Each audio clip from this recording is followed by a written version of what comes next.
Hey everyone, we are back in my apartment kitchen. We have my husband operating the cameras. Start over 1 second. Finger in the camera. Oh dear. Oh, we're off to a bad start. Okay. My husband, not a professional, operating the cameras. Let's just get the full line again. Hi everyone, we are back in my apartment kitchen. We have husband/camera person Mike behind the cameras, which are actually our phones. The baby is sleeping, so we should probably get cooking. This week's genius recipe is a shortcut for a long simmered ragu for pasta sauce, and it is a technique that I had never seen before. It's a little wacky.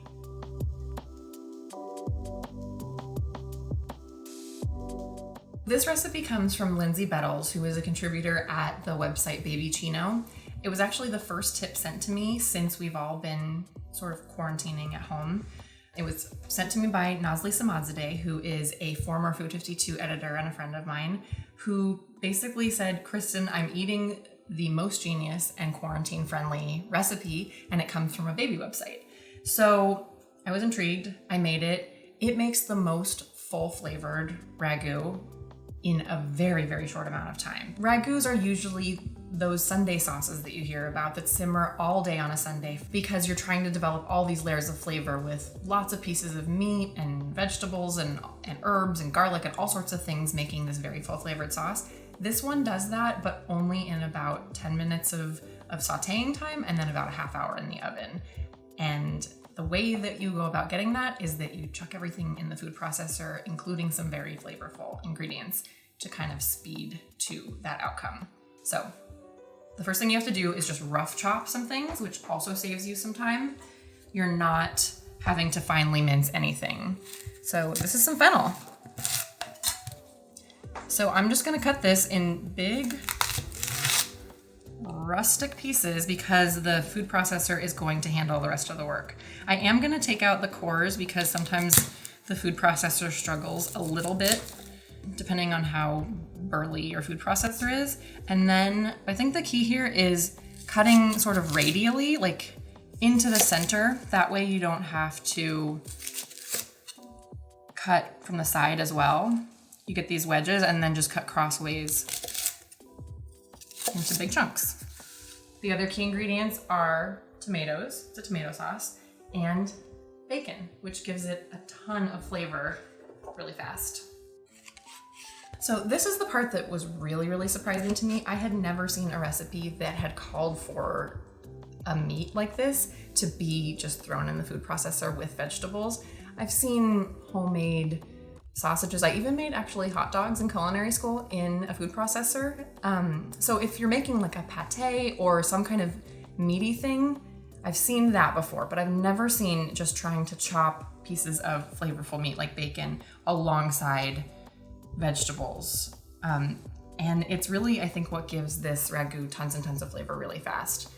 But if you didn't have any one of these things, fennel I know is not necessarily sitting in everyone's fridge right now. You could swap out any other kind of like crunchy vegetable that is likely to break down similarly. So celery, I could see sort of the classic mirepoix of carrots, onion, and celery. Any combination of those things in the food processor are gonna make a really good sauce.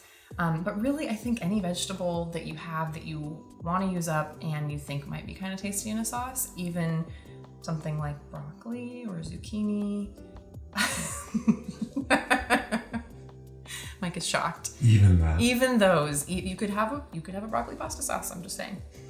Oh, we have to do one more thing, chop one more thing. It's these garlic pieces, which I probably should have done before the bacon.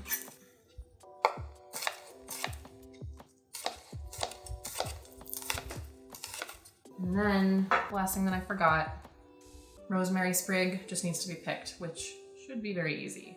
Find a part where the stem is sturdy and then push all the sprigs off like that.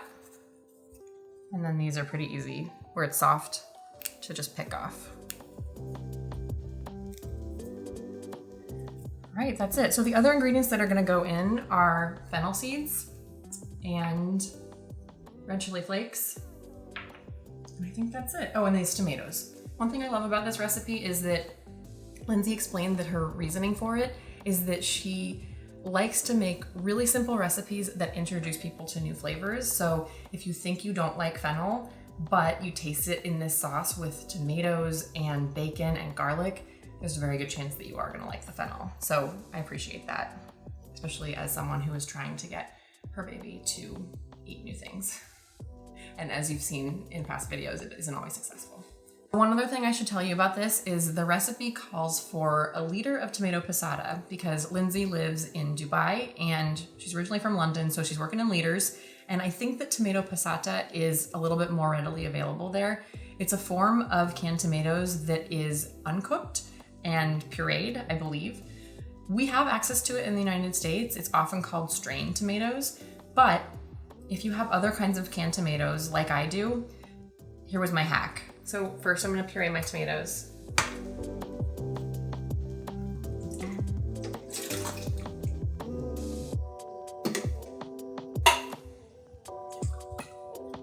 Ooh, this one was already pureed. Surprise. Bonus. I guess that's what pulpa means. Now, because I'm following Lyndsay's recipe, I'm gonna pour off about a liter or a quart of this tomato sauce, but you could use all of it and make it extra tomatoey. You could start with a smaller amount.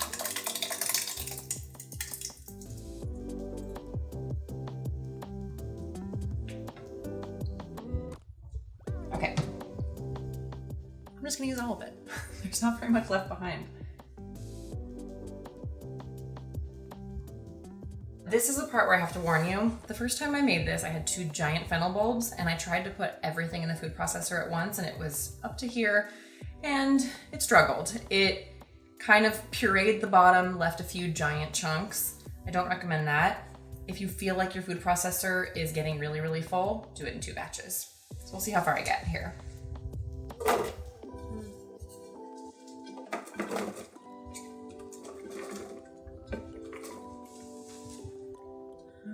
Can I do it? I'm pushing it to the limit. This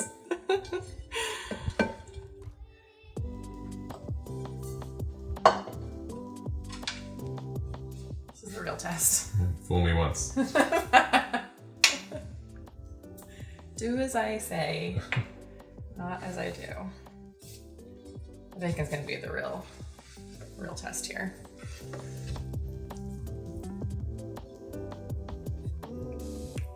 All right, this is probably too full, but it's less full than the last time I did it. So I'm probably gonna just go for it. See what happens. I think because all my fennel is piled on the bottom, it's gonna quickly chop up and shrink down, but we'll see.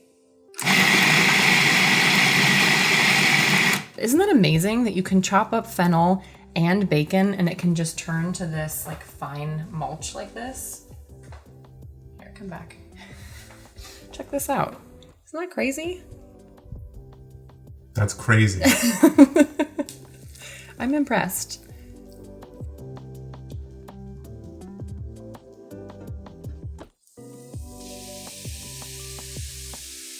This just needs to saute for about 10 minutes until it's softened, it's cooked down a little bit, and it's kick-starting the cooking process of the ragu. Then I'll just dump some tomatoes on and stick it in the oven. You don't need to stir constantly, just here and there.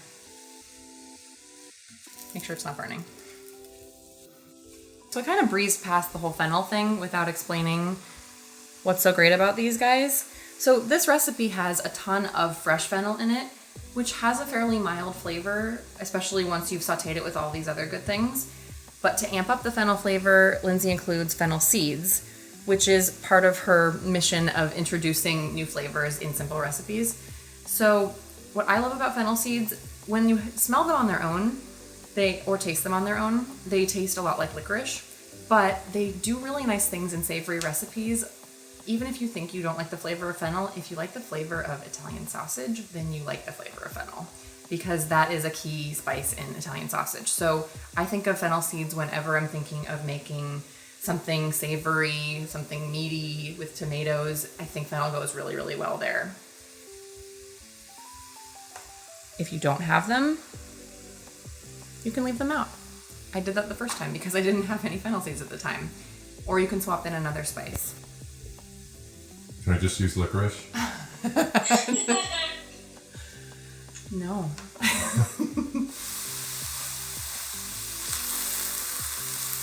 It's been about 10 minutes. These things are well on their way to cooked. They're softened, they're smelling great. They've lost a lot of their water weight, so it's time to dump in the tomatoes and stick it in the oven.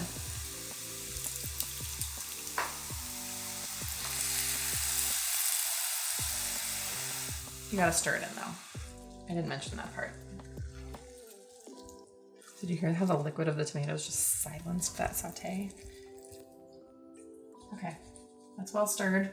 It's going in a very hot oven, 400 degrees Fahrenheit, with a lid.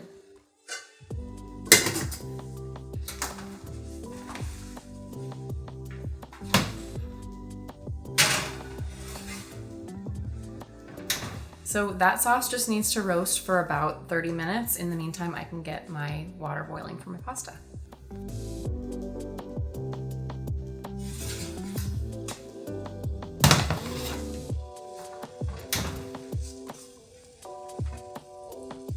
Looks like tomato sauce. So I never salted it, but that's probably a good thing because bacon's salty, and this way I can adjust the seasoning to taste right now. I'm gonna add a little bit, but it doesn't need much.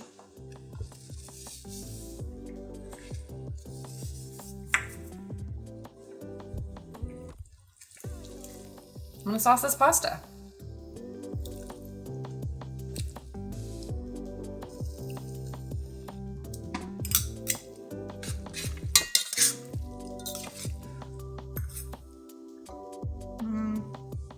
Oh, more sauce.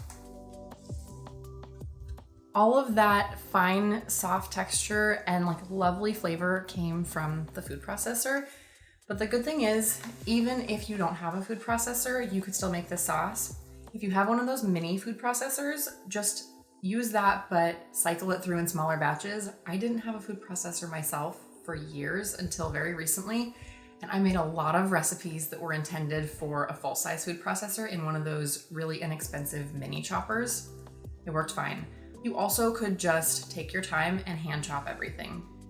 It will of course not be as speedy, but it will be therapeutic and you will end up with a delicious sauce anyway. This is such a lovely tomato sauce. It is so much lighter than you would think a bacony tomato sauce would be because of all of that delicious fennel that gets cooked into it. Or if you don't have fennel, whatever vegetables you decided to put in. I really recommend you guys try it, and if you do, please let me know what you think. I am so glad that Nosley sent this to me, and I would really love for you to send me the recipes that you're cooking in quarantine and let me know the things that you're looking for. Are you looking for more fresh vegetable-y recipes, more baked goods, more quick pastas, whatever it is, just let me know and I will do my best to find it. For more recipes like this every single week, be sure to like this video and subscribe to our channel and check out Lyndsay's other recipes on Baby Chino. And come back next week and I will see you here in my apartment kitchen once again.